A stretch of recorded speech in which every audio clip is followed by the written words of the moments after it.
Oh, welcome to Hidden Gems of Nature. Wanted to spend a few minutes today talking about some of the equipment I take on overnight backpacking trips. The most important thing that you want is this. It's called a backpacking checklist. I got this off of REI. It's a great list. Go get one. Front, back. I even have some additional items that I hand wrote in for things I typically forget, and then I laminated it and I keep it in my backpacking container. I have a tub with all my backpacking equipment in it. I take the tub out, pack my backpack for the trip I'm going on, and I pull out the list. If I didn't check this list, I would always forget 1 to 3 things. So I would recommend the first thing you do is get a backpacking checklist. I just want to talk about 1 or 2 quick items that I like. I am older, and so I go for light and comfort. When I was in my mid-20s, I never backpacked or slept on a pad. And then finally, I was on a backpacking trip in the Uinta Mountains of northeastern Utah. Had an afternoon thunder shower. We were out fishing, came back. My tent was wet. I threw a lightweight jacket underneath my sleeping bag so it wouldn't be wet at night. And when I woke up in the morning, toasty, warm, and dry, I realized I needed a sleeping pad. And so I started buying sleeping pads when I was in my late 20s. A good night's rest is priceless on a backpacking trip. I would not spare weight or money on getting something that helps you sleep well. I use a Thermarest. It's an inflatable 2.5 inch with an R rating or an insulation rating of about 3.6 or 3.7. You'll want to make sure you have something that has an R rating.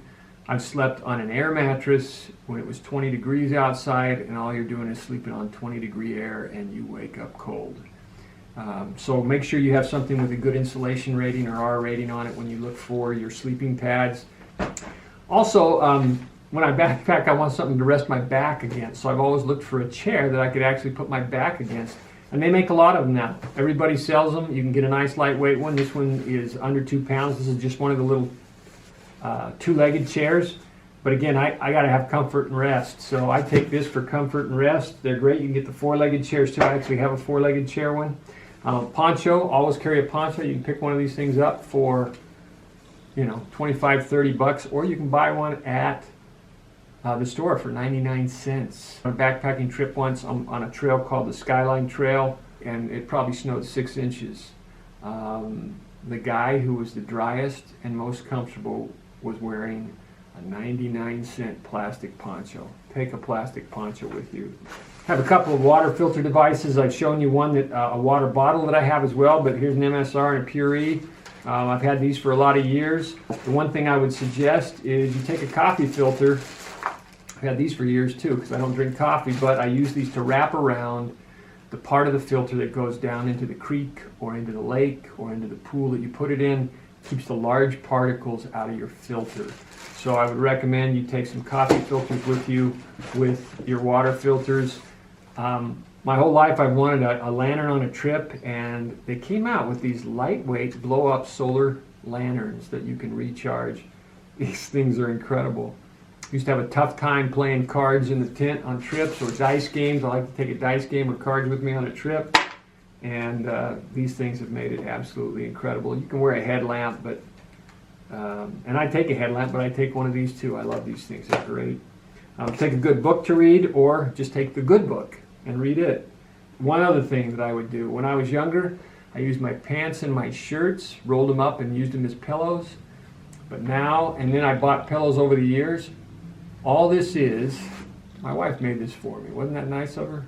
She took a pillow that she bought at the store, she cut it in fourths, sewed up the edges, made little pillowcases for them, and she made one for each of my sons too. Man, these things are incredible.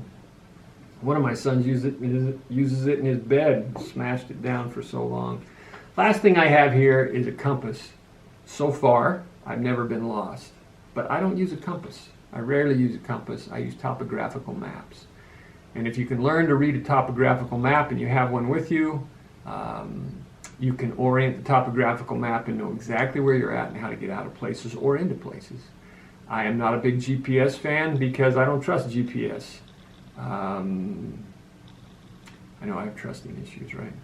Now, GPS is actually phenomenal, but every once in a while you'll get a bad triangulation off of them, and I just trust a topographical map placed up against whatever mountains that I'm up against. I will tell you this, that I hike a lot in the mountains and backpack a lot in the mountains, so I have a lot of landmarks that I can draw direction off of. I've hiked in dense jungles or dense forests that are flat, particularly in the upper Midwest or in the Southeast. And when you're in those types of environments, you want a compass, because I can't always get my sense of direction right when I'm on the flat or in a thick forest. Topos don't always work for me. I just do most of my hiking in the West, where it's easy to pick out landmarks, and a topographical map works great. So use what's best for your area. Again, I'm not an expert, so talk to the experts in your area. Find out what's best for them as far as equipment goes and as far as directional devices go. Again, I can't tell you how much I like these things. They are great. Get them, they're all over the place. You can get them on the internet anywhere. I love the REI one. I've added a couple of items to it that I use. But great list. Have fun on your backpacking trip.